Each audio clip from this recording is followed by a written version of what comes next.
ජාල විමර්ශන ආකෘති. එතකොට ජාලයක් විමර්ශනය කරනවා කියන්නේ ජාලයේ කොටස් හඳුනගන්න වෙන් වෙන් වශයෙන් හඳුනගන්න තියෙනවා ආකෘති දෙකක්. ලෝකේ පිළිගත්ත ක්‍රම දෙකක් මේ තියෙන්නේ. එතකොට ඉස්සෙල්ලාම කතා කරපු ආකෘතියක් තමයි TCP/IP මොඩල් එක කියන්නේ. ප්‍රොටෝකෝල් වලින් මම හඳුන්වලා තියෙන්නේ. ඒ කියන්නේ ට්‍රාන්ස්මිෂන් කන්ට්‍රෝල් ප්‍රොටෝකෝල් එකත් ඒ වගේම ඉන්ටර්නෙට් ප්‍රොටෝකෝල් එකත් කියන දෙන්න එකට එකතු වෙලා ක්‍රියාත්මක වෙන අන්තර්ජාලය නිෂ්පාදනය වෙච්ච කාලය තුල හොයාගත්ත ආකෘතියක්. මේ එකම ජාලයක් මේ ආකෘති දෙකෙන්ම විස්තර කරන්න පුළුවන්. එතකොට OSI මොඩල් කියන්නේ තවත් ආකෘතියක්. OSI. OSI මොඩල් එක බිහි වෙලා තියෙන්නේ ISO කියන International Standardization Organization ISO කියන organization එකකින් එයාලා තමයි මේ OSI Open System Interconnection කියන එක තමයි මේ OSI කියන්නේ. OSI මොඩල් එක හඳුන්වලා දීලා තියෙන්නේ. ඒතර ඒක මතක තියාගන්නත් ලේසි. OSI introduce කරලා තියෙන්නේ ISO කියලා. මේ TCP/IP මොඩල් එක ආපනෙට් වල නිර්මාණය වෙච්ච මූලික ආකෘතිය. එතකොට මේ මොඩල් එකක් අපි පාවිච්චි කරන්නේ මේ මොඩල් එකට අදාළව ජාලයක් තේරුම් ගන්න. සාමාන්‍යයෙන් application layer, presentation layer, session layer, transport, network, data link සහ physical කියලා layers 7කින් දක්වනවා network එකක්, ජාලයක්. එතකොට මේ application, presentation, session කියන layers තුනම යෙදුම් මෘදුකාංගයට සහ මෙහෙයුම් පද්ධති වලට අදාළ යෙදුම් මෘදුකාංගයට තමයි අදාළ වෙන්නේ. දැන් TCP/IP මොඩල් එකේ සම්පූර්ණ යෙදුම් මෘදුකාංගය මේ ඇප්ලිකේෂන් කියන ලේයර් එකෙන් විස්තර කරනවා. එතකොට මේ ලේයර් එක තවත් උපකොටස් තුනකට බෙදලා තමයි OSI මොඩල් එකේ මේ විදිහට ලේයර්ස් තුනක් විදිහට දක්වන්නේ. ඊට පස්සේ ට්‍රාන්ස්පෝර්ට් ලේයර් එකේ කාර්යභාරය තමයි මෙන්න මෙතන ට්‍රාන්ස්පෝර්ට් ලේයර් එකේ කාර්යභාරය එක තැනක ඉඳලා දත්ත කොටස් වලට බෙදලා තවත් තැනකට sannivedanaya කරන එක. ඒතර කුඩා කොටස් වලට බෙදා ගන්න එහෙම කුඩා කොටස් වලට කඩා ගන්නවා කියලා අපි දන්නවා දත්තයක් යවනකොට එක් ස්ථානයකින් තවත් ස්ථානයකට ඒ විදිහට කඩා ගන්න එක ට්‍රාන්ස්පෝර්ට් ලේයර් එකෙන් සිද්ධ වෙන්නේ. ඒ කඩා ගන්න කොටසකට අපි ඛණ්ඩයක් කියලා එහෙම කියනවනේ. දත්ත ඛණ්ඩයක් කියලා කියනවා. එතකොට ඒ වැඩේම කරන්න පුළුවන් ට්‍රාන්ස්පෝර්ට් ලේයර් එකක් අපි TCP/IP මොඩල් එකෙත් කතා කරනවා. ඊට පස්සේ ජාල කියලා තියෙනවා මෙතන network කියන වචනෙන් network layer එක. network layer එකෙන් තමයි IP ලිපින පාවිච්චි කරන්නේ. IP ලිපින භාවිතා කරනවා නම් අපි එක් ස්ථානයක ඉඳන් තවත් ස්ථානයකට දත්ත යවනකොට ඒ යවන්නගේ සහ ලබන්නගේ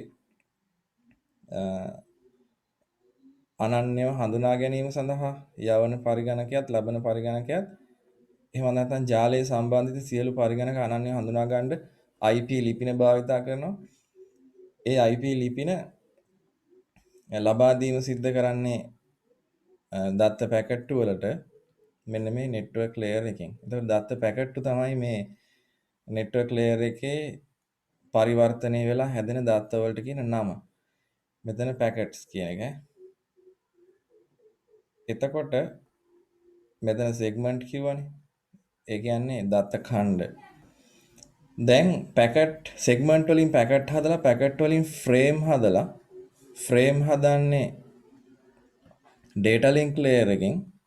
data link layer එකේදී තමයි MAC ලිපින භාවිතා කරලා frame හදන්නේ. ওই විදිහට දත්ත යවනවා කියලා අපි කලින් කතා කරලා තියෙනවා. ඒ frame බිටු අනුක්‍රමයක් විදිහට physical layer එකෙන් එහෙමත් නැත්නම් භෞතික ස්තරයෙන් sannivedana සිද්ධ කරනවා කියලා අපි අහලා තියෙනවා.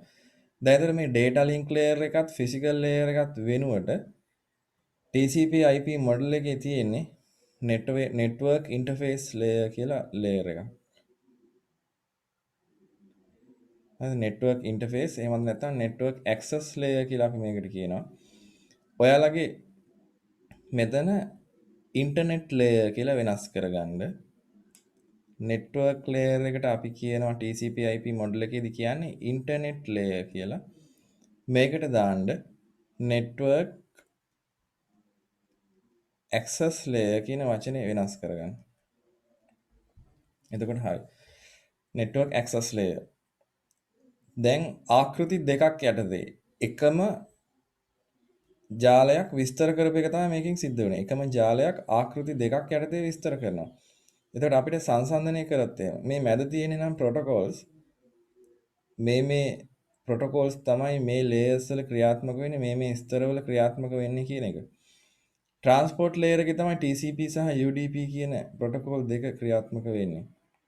එතකොට internet protocol ක්‍රියාත්මක වෙන්නේ network layer එකේ එහෙමත් නැත්නම් TCP/IP model එකෙන් ගත්තොත් internet කියන protocol එක internet කියන layer එකේ තමයි ඒක ක්‍රියාත්මක වෙන්නේ. එතකොට අපි අහලා තියෙනවා ethernet කියලා හැම දෙයක්. ඒ ethernet protocol එක නියමාවලියක්නේ.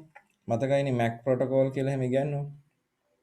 ඒක අපිට අදාළ කරගන්න වෙන්නේ data link layer එකටත් යම් අවස්ථාවලදී දැන් මේකේ නම් data link layer එකත් physical layer එකත් දෙකම එකක් නිසා ඒක එතනට දාන්න පුළුවන් network access layer එකම තමයි කියලා.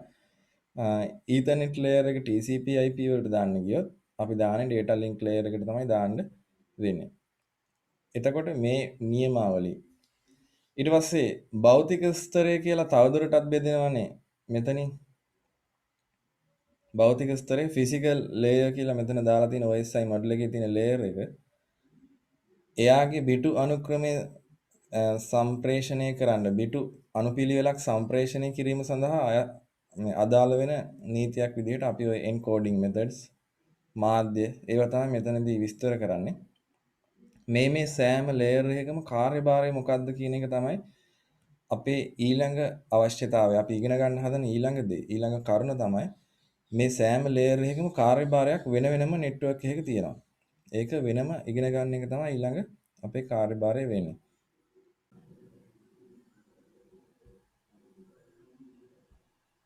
මේ open system interconnection කියන එක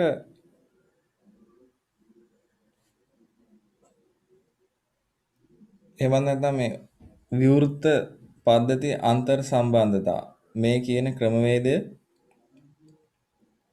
ස්තර 7කින් යුක්තයි කියවනේ. ඒතර ස්තර 7 අපිට මතක තියාගන්න පුළුවන් මේ විදිහට. උඩේ ඉඳන් පහළට ලියනවා නම් application තමයි ඉහළට වෙන්නේ. application layer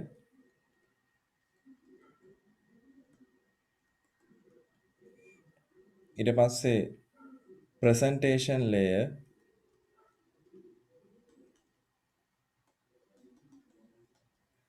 ඊට පස්සේ session layer transport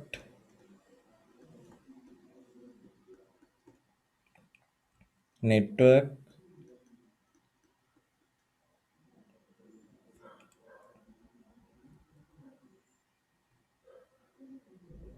data link සහ මෙතනට එනවා physical මේවට දාලා තියෙන සිංහල නම් තමයි යෙදුම් නියමාවලිය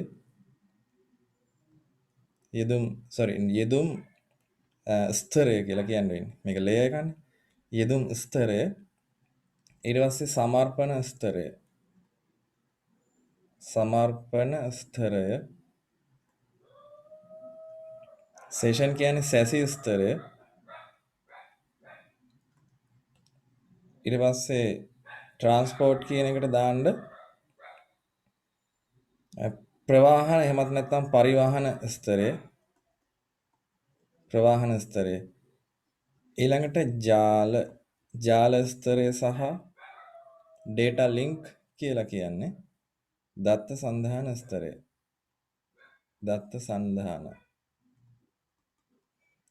physical layer කියන්නේ භෞතික ස්තරය මේ ටික මතක තියාගන්න ලෝකයේ විවිධ ක්‍රම භාවිතා කරනවා.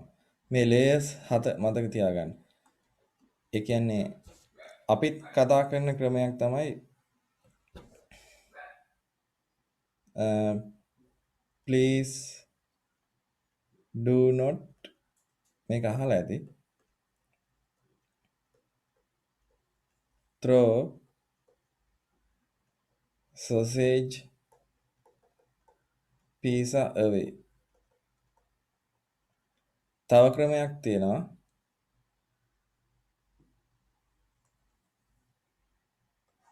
ඉහළින් ඉඳන් පහළට කියන ක්‍රමයක්. all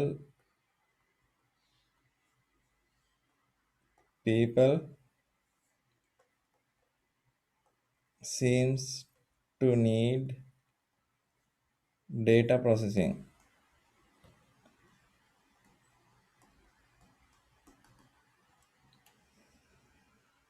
මේ දෙකෙන් කියන්නේ මේ මුල අකුර මතක තියාගන්න පාවිච්චි කරන ක්‍රමවේදයක්, කෙටි ක්‍රමයක්.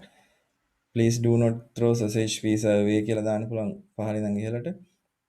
එතකොට අපි මේ layers 7 නම් කරන්නේ පළවෙනි ස්තරය කියලා physical, 2 data link, 3 network, 4 transport, 5 session, 6 presentation සහ 7 application layer. OSI layers 7 ස්තර 7 කියලා කිව්වොත් මේ විදිහට තමයි ලියන්න වෙන්නේ.